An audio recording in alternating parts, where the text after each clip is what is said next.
rain hadn't stopped for 3 nights straight, drumming against the city like a slow confession. Neon lights bled across the puddles, turning the streets into a broken kaleidoscope of color and regret.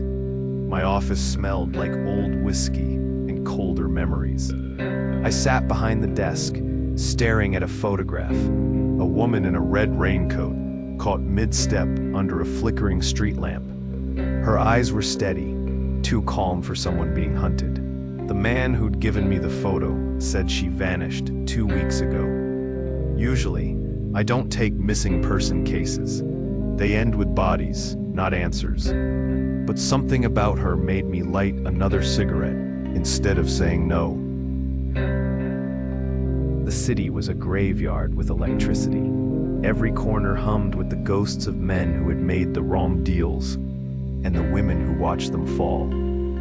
I knew the type: lipstick, danger, and perfume strong enough to make you forget your name. The woman in red wasn't just running. She was hiding from something bigger than both of us. I walked down to 43rd and Main, where the rain mixed with oil slicks and cheap dreams. A bartender there owed me a favor, and I intended to collect. He poured me a drink without asking, eyes darting to the door like he expected trouble to walk in wearing heels. "You're looking for her?" he muttered, polishing a glass that didn't need polishing. Everybody's looking for her. His voice cracked around the words like they'd been used too many times. "What do you mean, everybody?" I asked, leaning closer. He shrugged, eyes never leaving the rain-soaked window.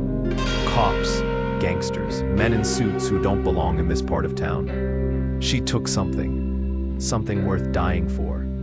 My stomach sank, because in this city, everything worth dying for usually ends up killing you too.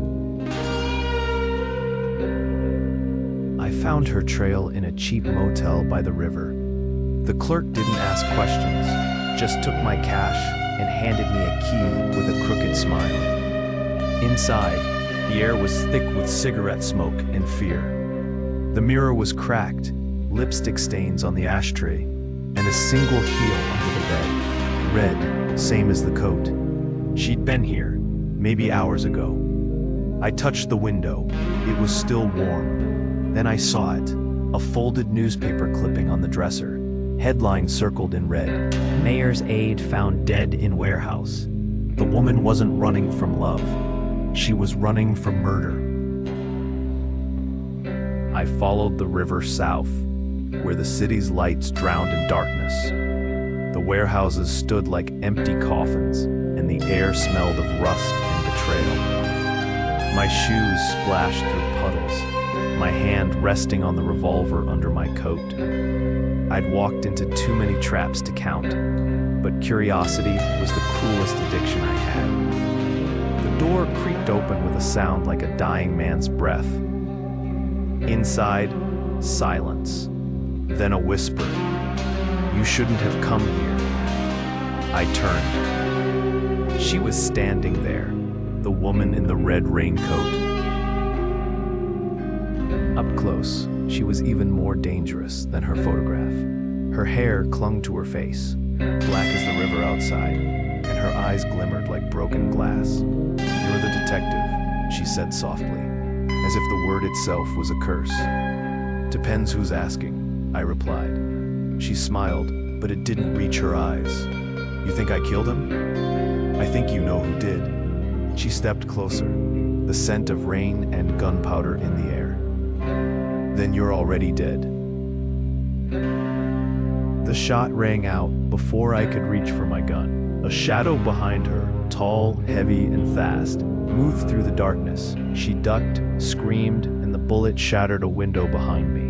I hit the floor, rolling toward the sound, firing once, twice. The shadow fell. When the smoke cleared, she was trembling in the corner, staring at the body. "Who was he?" I asked, breathing hard. "A mistake," she whispered. Her red coat was torn, and through the hole, I saw the flash of something metallic, a necklace, engraved with a name I knew too well. "That's the mayor's," I said slowly. She looked away. He gave it to me, she murmured, before he died. The pieces began to fit. The affair, the blackmail, the body in the warehouse. They killed him to keep the city quiet, she said. And they'll kill anyone who knows. I wanted to believe her, but belief is a luxury I buried years ago. Still, her eyes held something I hadn't seen in years. Truth, or maybe just the hope of it. Outside, sirens wailed in the distance, growing louder.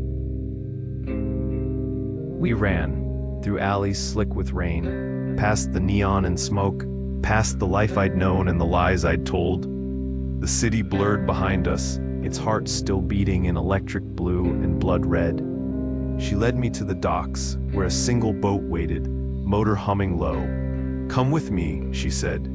I looked at her, the woman in the red raincoat, soaked to the bone, trembling but unbroken. "I can't," I said. "This city owns me." Her lips parted, but she didn't argue. Then she was gone, swallowed by fog and distance. I watched until the boat became a shadow, then nothing. The rain eased, but it didn't stop. Back in my office, the photo still sat on my desk, edges curling, colors fading. I poured myself another drink and stared at the empty glass, seeing her reflection in the amber. The city kept breathing, slow, heavy, tired. Somewhere out there, she was still running, and maybe I was too. The woman in the red raincoat, another ghost in a city that never runs out of them.